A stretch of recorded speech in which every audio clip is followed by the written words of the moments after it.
So ప్రజాప్రతినిధులు ముఖ్యంగా ఎవరైతే పొలిటికల్ పార్టీస్కి సంబంధించినటువంటి మంత్రులు ఉన్నారో లేకుంటే ప్రభుత్వంలో ఉన్నటువంటి ముఖ్యమంత్రులు ఎవరైనా ఉన్నారో వాళ్ళు తప్పు చేసిన తర్వాత 17A అనేటువంటి అంశాన్ని అడ్డు పెట్టుకొని కాలయాపన ద్వారా ఇన్వెస్టిగేషన్ ఏజెన్సీస్కి సంబంధించినటువంటి విచారణలో ఒక అడ్డుకట్టగా మారి లేకుంటే ఒక బ్రేక్గా ఒక బారియర్గా 17A ఉంటే వాళ్ళు తప్పించుకోవడానికి సాక్ష్యాధారాలు మాయం చేయడానికి ఒక పెద్ద ఎత్తున వాళ్ళకు ఒక అవకాశం దొరుకుతుంది అనేటువంటిది పెద్ద ఎత్తున చాలామంది చెప్తున్నటువంటి మాట. సో డెఫినెట్గా దీనికి సంబంధించి కూడా సుప్రీంకోర్టు ఎటువంటి ఒక వివరణ ఇస్తుంది, ఎటువంటి ఒక సంబంధించి 17Aకి సంబంధించి ఎటువంటి అభిప్రాయాన్ని వ్యక్తం చేస్తుంది అనేటువంటిది ఈ కేసులో ఒక పెద్ద ఎత్తున ప్రతి ఒక్కరు ఆసక్తిగా ఎదురు చూడడానికి కూడా ఒక కారణం.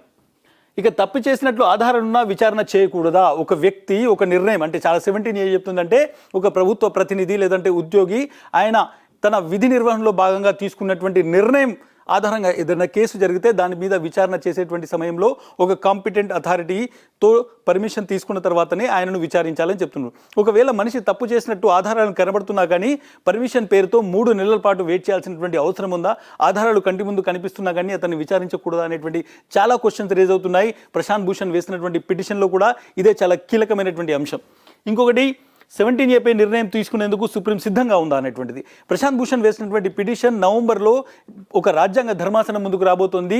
చీఫ్ జస్టిస్తో పాటు మరింత మంది న్యాయమూర్తులు దీన్ని విచారించబోతున్నారు. ఇటువంటి నేపథ్యంలో సుప్రీంకోర్టులో దీని మీద ఒక లార్జర్ బెంచ్ తన ఒపీనియన్ని ఇన్డెప్త్ అనాలిసిస్ని ఇది న్యాయ సమీక్షకు నిలబడుతుందా లేదా అనేటువంటి ఒక నిర్ణయాన్ని తీసుకోబోతున్నటువంటి తరుణంలో ఈ కేసు చంద్రబాబు అంశానికి సంబంధించినటువంటి కేసు నేపథ్యంలో 17A ఇప్పుడు కోర్టులో ఒక బెంచ్ ముందుకు వచ్చింది. సో రాజ్యాంగ ధర్మాసనం నిర్ణయం తీసుకునేటువంటి ముందే ఇప్పుడున్నటువంటి కోర్టు దీని మీద తన డెసిషన్ చెప్పగలుగుతుందా? అంటే 17Aకి సంబంధించి కొన్ని అంశాలపైన ఒక అభిప్రాయాన్ని వ్యక్తం చేస్తుందా, లేకుంటే రాజ్యాంగ ధర్మాసనం నిర్ణయం తీసుకునే వరకు ఈ కేసుకు సంబంధించి 17A అంశానికి నిర్ణయం తీసుకోకుండా ఉంటుందా అనేటువంటిది కూడా కొంతమంది లీగల్ సర్కిల్స్లో చర్చ జరుగుతుంది. ఎందుకంటే లార్జర్ బెంచ్ దాని మీద విస్తృతంగా చర్చ జరిపి ఒక నిర్ణయం తీసుకోవాల్సి ఉంది. అంతకంటే ముందే ఇప్పుడున్నటువంటి ఈ బెంచ్ ఎటువంటి నిర్ణయం తీసుకుంటే దీని ఎఫెక్ట్ దాని మీద పడేటువంటి అవకాశం ఉంది. కాబట్టి నిర్ణయం తీసుకుంటారా లేదా అనేటువంటి చర్చ కూడా చాలా స్ట్రాంగ్గా జరుగుతుంది. ఈ విస్తృత రాజ్యాంగ ధర్మాసనం ఏదైతే ఉందో నవంబర్లో దీని మీద చర్చ చేయబోతుందో అప్పటి వరకు వీరు ఈ జోలికి వెళ్లకుండా అంటే ఇప్పుడున్నటువంటి 17A అంశం జోలికి వెళ్లకుండా చాలా కేసెస్లో గత కొన్ని కేసెస్లో కూడా దాన్ని టచ్ చేయకుండా వదిలిపెట్టినటువంటి కొన్ని కేసెస్ ఉన్నాయి. ముఖ్యంగా 17A వర్తిస్తుందని కొంతమంది వచ్చినప్పుడు మేము ఇప్పుడు దీని మీద నిర్ణయం తీసుకోం 17A మీద అనేటువంటి సుప్రీంకోర్టు వర్డిక్ట్స్ కూడా ఉన్నటువంటి నేపథ్యంలో ఈ కేసులో కూడా అటువంటి నిర్ణయం తీసుకుంటారా అనేటువంటి ఒక చర్చ కూడా లీగల్ సర్కిల్స్లో జరుగుతుంది. ఇక 17A అనేటువంటిది వర్తించాలంటే ఏ కేసులకు వర్తిస్తుంది? 17A అనేటువంటిది 2018 జూలైలో రీఎన్ఫోర్స్లోకి వచ్చింది, అంటే ఎన్ఫోర్స్మెంట్లోకి వచ్చింది. అంటే అప్పటి నుంచి ఆ చట్టం అనేటువంటిది అధికారం అంటే దాన్ని పరిగణలోకి వచ్చింది. సో దానికంటే ముందు జరిగినటువంటి కేసులకు ఇది వర్తిస్తుందా?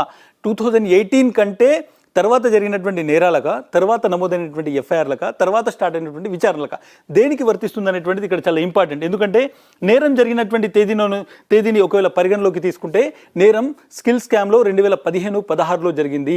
ఒకవేళ నేరం జరిగినటువంటి టైంని ఎప్పుడు కూడా చట్టం ఏం చెప్తుందంటే ఎప్పుడైతే నేరం జరుగుతుందో ఆ నేరం జరిగినప్పుడు ఆ ప్లేస్లో, ఆ రాష్ట్రంలో, ఆ దేశంలో ఎటువంటి చట్టం ఉందో దాని ఆధారంగానే విచారణ జరుగుతుంది అనేటువంటిది చట్టంలో ఇప్పటి వరకు ఉన్నటువంటి డెఫినేషన్.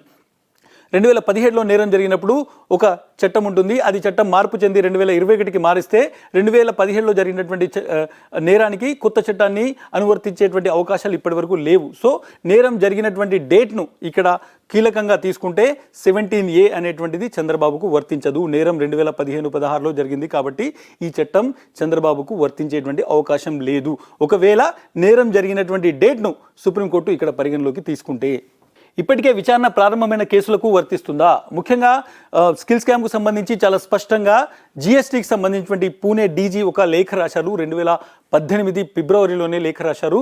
మేము స్కిల్ స్కామ్కు సంబంధించి విచారణ చేస్తున్నామని ఒక లేఖ రాశారు. ఆ లేఖని కూడా సుప్రీంకోర్టు ముందట సిఐడికి సంబంధించినటువంటి న్యాయవాది ముకుల్ రోహిత్కి ప్రవేశపెట్టడం జరిగింది. ఆ లేఖలో చాలా స్పష్టంగా ఇందులో విచారణ జరుగుతోంది, మేము తనిఖీలు చేశాము, ముఖ్యంగా డిజైన్ టెక్, సిమెన్స్, అదేవిధంగా ఏపీ స్కిల్ డెవలప్మెంట్ కార్పొరేషన్ సంబంధించిన పేర్లు అందులో ఉన్నాయి, నేరం జరిగినటువంటి తీరు అందులో ఉంది కాబట్టి విచారణ ప్రారంభమైపోయింది. కాబట్టి విచారణ ప్రారంభమైనటువంటి కేసులో ఆల్రెడీ చట్టం రాకముందు విచారణ ప్రారంభమైనటువంటి కేసులో 17A వర్తించదు అనేటువంటిది ఇక్కడ సిఐడి చేసినటువంటి వాదన. ఒకవేళ విచారణ ప్రారంభమైనటువంటి కేసులో 17A వర్తించదు అనేటువంటి సిఐడి న్యాయవాదుల ఆర్గ్యుమెంట్ను సుప్రీంకోర్టు ఇక్కడ పరిగణలోకి తీసుకుంటే డెఫినెట్గా చంద్రబాబుకు 17A వర్తించేటువంటి అవకాశాలు లేవు. సుప్రీంకోర్టు తన నిర్ణయం తీసుకునేటువంటి సమయంలో ఎన్ని క్వశ్చన్స్ కూడా ఆన్సర్ చేసేటువంటి అవకాశం చాలా స్పష్టంగా ఉంది. సో 17A అనేటువంటిది నేరస్తులకు రక్షణ కవచమా అనేటువంటి ఒక స్ట్రాంగ్ ఆర్గ్యుమెంట్ను ఇక్కడ ముకుల్ రోహిత్కి తీసుకొచ్చారు. డెఫినెట్గా ఏదైనా ఒక చట్టం తీసుకొచ్చినప్పుడు ఆ చట్టం అనేటువంటిది ఒక అవినీతి పరుణ్ణి పట్టుకునేందుకు, నిజాయితీ పరులను కాపాడేందుకు అనుకూలంగా ఉండాలి. కానీ నేరం చేసినటువంటి అవినీతి పరులకు ఒక రక్షణ కవచంగా 17Aను వాడతారా అనేటువంటి చాలా స్ట్రాంగ్ ఆర్గ్యుమెంట్ తీసుకొచ్చారు. 17A అనేటువంటిది పీసీ యాక్ట్ను, అంటే అవినీతి నిరోధక ఏదైతే యాక్ట్ ఉందో దాన్ని, చట్టాన్ని బలోపేతం చేసుకునేందుకు తీసుకొచ్చినటువంటి అంశము. ఒక ఎక్సెప్షనల్ నిజాయితీ పరులైనటువంటి ప్రభుత్వ ఉద్యోగులను హరాస్మెంట్ నుంచి కాపాడేందుకు తీసుకొచ్చినటువంటి ఒక చట్టాన్ని నేరం చేసినటువంటి వాళ్లకు 371 కోట్ల రూపాయల ప్రభుత్వ ధనాన్ని లూటీ చేసిన వాళ్లకు ఒక రక్షణ కవచంగా ఎలా వాడతారు అనేటువంటి ముకుల్ రోహిత్కి ఆర్గ్యుమెంట్ ఇక్కడ చూస్తే డెఫినెట్గా ఈ ఆర్గ్యుమెంట్ సక్సెస్ అయితే ఇక్కడ చంద్రబాబుకు 17A వర్తించేటువంటి అవకాశాలు లేవు. మనం చూడొచ్చు 17A అనేటువంటి అసలు ఉద్దేశం ఏంటిది, మనం చాలా స్పష్టంగా 17A అనేటువంటిది నిజాయితీ పరులను కాపాడేందుకు తీసుకొచ్చినటువంటిది అనేది ఇక్కడ ముకుల్ రోహిత్కి చాలా స్పష్టంగా చెప్పారు. కాబట్టి నెక్స్ట్ దేని మీద నిర్ణయం తీసుకునేటువంటి సమయంలో ఒకవేళ అవినీతి పరులకు కాపాడేటువంటి విధంగా 17A ఉంటే కోర్టులు ఏవి కూడా దాన్ని పరిగణలోకి తీసుకోవు, కోర్టులు ఏవి కూడా దాన్ని హర్షించవు. కాబట్టి గతంలో ఢిల్లీకి సంబంధించినటువంటి స్పెషల్ పోలీస్ యాక్ట్కు తీసుకొచ్చినటువంటి 6A సవరణ కూడా 17A లాగానే ఉంది. కానీ అది ఒక విధంగా ఇన్వెస్టిగేటివ్ ఏజెన్సీస్కి, పోలీసులకు విచారణ చేయకుండా అడ్డుకుంటుందనేటువంటి ఉద్దేశంతో గతంలో సుప్రీంకోర్టు ఆ 6A యాక్ట్ను 6A అనేటువంటి అమెండ్మెంట్ను కొట్టేయడం జరిగింది. ఇప్పుడున్నటువంటి నేపథ్యంలో కూడా 17A ఉద్దేశము నిజాయితీ పరులైనటువంటి అధికారులను కాపాడేందుకు. కాబట్టి ఇక్కడ చంద్రబాబుకి ఇది వర్తించదు అనేటువంటిది సిఐడి చెప్తున్నటువంటి మాట. ఒకసారి మనం స్కిల్ స్కామ్లో 17A పై నిర్ణయం స్పష్టం చేయనున్నటువంటి, అంటే ఈ కేసులో 17A వర్తిస్తుందా లేదా అనేటువంటిది బిగ్ డే. ఈరోజు సుప్రీంకోర్టు స్పష్టం చేయబోతుంది. స్కిల్ స్కామ్లో చంద్రబాబుకు 17A వర్తిస్తుందా లేదా, వర్తించకుంటే కేసును యాజ్ ఇట్ ఈస్గా ఇన్వెస్టిగేట్ చేసేటువంటి అవకాశం సిఐడికి ఉంటుంది. కేసులో బెయిల్ పిటిషన్ తీసుకొని చంద్రబాబు బెయిల్కి వెళ్ళేటువంటి అవకాశం ఉంటుంది. కాబట్టి 17A వర్తిస్తుందా లేదా అనేటువంటి దానిపై చాలా డిపెండ్ కాబోతుంది. 17A వర్తిస్తుంది అంటే కేసు విచారణ ఇంకోలా ఉండబోతుంది, వర్తించదు అంటే కేసు విచారణ ఇంకొక రూట్లో ఉండేటువంటి అవకాశం ఉంది. ఎలా ఉండేదంటే ముఖ్యంగా 17A చంద్రబాబుకు వర్తిస్తే మరి మిగిలిన సెక్షన్ల కథ ఏంటిది? చంద్రబాబు మీద కేవలము పీసీ యాక్ట్కి సంబంధించినటువంటి 13CD మాత్రమే పెట్టారు అనేటువంటిది ఇక్కడ ఉన్నటువంటి చాలామంది చెప్తుంటాయి. చంద్రబాబుపై పీసీ యాక్ట్ అంటే ప్రివెన్షన్ ఆఫ్ కరప్ట్ యాక్ట్కి సంబంధించి 13CD ఈ 2 సెక్షన్స్ని పెట్టడం జరిగింది. ఇవి 2 స్ట్రాంగ్ సెక్షన్స్. వీటితో పాటు ఐపీసీకి సెక్షన్ సంబంధించినటువంటి 409 ఉంది, 420 ఉంది, ఇటువంటి సెక్షన్స్ కూడా ఉన్నాయి. ఇవి స్ట్రాంగ్ సెక్షన్స్. ఒకవేళ పీసీ యాక్ట్ అనేటువంటి దానికి ముఖ్యంగా 17A అనేటువంటిది అవినీతి నిరోధక శాఖకు సంబంధించినటువంటి చట్టానికి సంబంధించినటువంటి సెక్షన్స్ మీదనే 17A అనేటువంటిది ఉంటుంది. 17A అట్రాక్ట్ అవుతుంది, మిగిలిన సెక్షన్లకు అట్రాక్ట్ కాదు అనేటువంటిది ముకుల్ రోహిత్కి తన స్ట్రాంగ్ ఆర్గ్యుమెంట్లో చెప్పారు. ముఖ్యంగా ఒకవేళ 17A ఈ కేసులో అట్రాక్ట్ కాదు, ఒకవేళ అట్రాక్ట్ అయినా కానీ, ఒకవేళ చంద్రబాబుకు అది వర్తించినా కానీ కేవలం పీసీ యాక్ట్ మీదనే దాని ప్రభావం ఉంటుంది. మిగిలిన సెక్షన్లు, ఐపీసీ సెక్షన్లు అలాగే ఉంటాయి. కాబట్టి కేసు కొట్టివేయబడదు. ఆయన మీద ఉన్నటువంటి ఆరోపణలు అలాగే ఉంటాయి, అభియోగాలు అలాగే ఉంటాయి. వాటిని విచారించేటువంటి అవకాశం ఉంటుంది అనేటువంటిది